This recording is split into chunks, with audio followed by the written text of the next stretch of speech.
It's certainly going to be a challenging game. Toluca has proven that they're a very good team. They do a lot of interesting things offensively that I think create uncertainty for teams, and we have to be really sharp in how we defend, and then be prepared to obviously try to hurt them on the other side.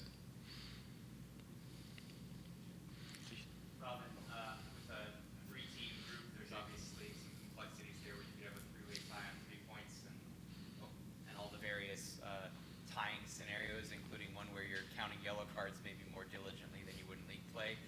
How much of that are you aware of? How much of that are you making the players aware of in the game plan for tomorrow? Our feeling is we need to win by 2 goals. That's really the only thing that we're concerning ourselves with at the moment. The rest of it will play out. At the end of the day, at the conclusion of the 90 minutes, we'll have an answer one way or another, but our mentality has to be that we need to win by 2 goals.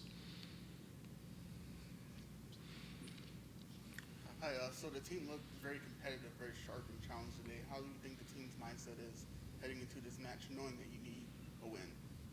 I think the mindset is good. Obviously, we are in the midst of a difficult season. And it's easy for a team going through this to be discouraged and not play with full intensity. But certainly we've talked about the importance of the game and the importance of the competition. And then just for us ourselves, I've said so many times, we just need to win more games. So the approach going into this, I think the players have a good mindset. I think they understand the challenge that lies ahead of them.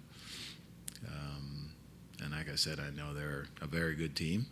And the only way that we will be able to achieve any of our goals is if we approach with the right mentality. Yeah, Coach, just what kind of things specifically have you worked on this week, and maybe how has the preparation differed from other matches this year? Specifically, we've worked on managing some of the things that Toluca does really well, things that we've seen them do in the past games, things we saw them do in the last game.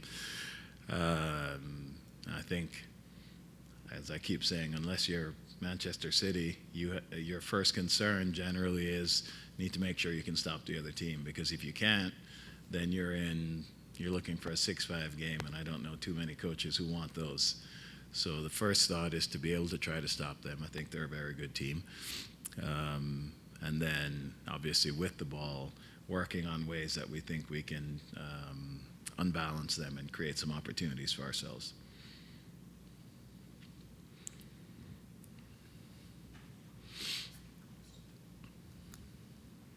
Coach Robin Fraser, Luis Gutierrez with Cascaritas with 3. Good to see you again. Nice to see you. I don't know if you watched the last game, Toluca versus Nashville. Very competitive game.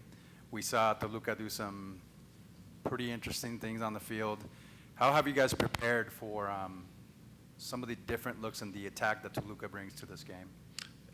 Was the last part? How have we prepared for what? For some of the dynamic attacks that Toluca brings into the game. Yeah, I think they're a really good team. I really like the differences from attack to attack and the principles that they adhere to. They really put you in positions that ask a lot of questions. And I thought that against Nashville, their rotations put their players in positions that really asked a lot of questions. I didn't think Nashville defended against them particularly well. It's a difficult thing. So it's as much as we can to try to get the players to recognize certain cues. This sort of movement means it'll end up looking this way. This sort of movement means it'll end up looking this way. And that's really all you can do. It's not like football where we can take timeouts. It's really try to make them as aware as possible of some of the variety of movement that they have, and how to deal with it when it happens. And I said this a couple of days ago that I think one of the keys to being able to beat a team like this is you have to be able to make it difficult for them. And I thought they got into some really interesting positions against I keep saying Columbus because I'm picturing a yellow team, Nashville. And they got in some really interesting positions in between lines and in between conventional areas which led to uncertainty, a lot of uncertainty in their defending. So for us, it's to try to recognize the cues as quickly as possible and be prepared for some of that movement, which I think is very good. We'll continue with questions from Zoom. Please, John Lupo.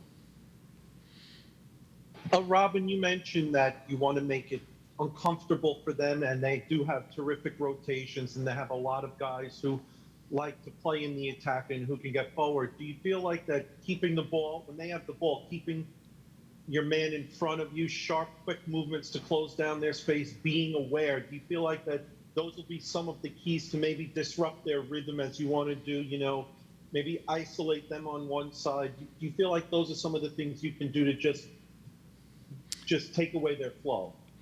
Yeah, I think those are some of the things that you have to do. Again, I think they're a very dynamic team in their movement, and if you're not thinking of it in those terms, then you can end up being in a sort of a man-to-man situation, chasing players all over the place and getting moved out of position. So it's really important that we start from a good foundation, and out of there really step out at the right moments and step out with the right numbers, as opposed to one player going and it gets played by him, and then another player goes after that and it gets played by him. Our coordination of movement needs to be really good. I think without that, then you get played through against a team like this. Coach Robin Fraser, thank you very much for your time. Thank you. Thanks, guys.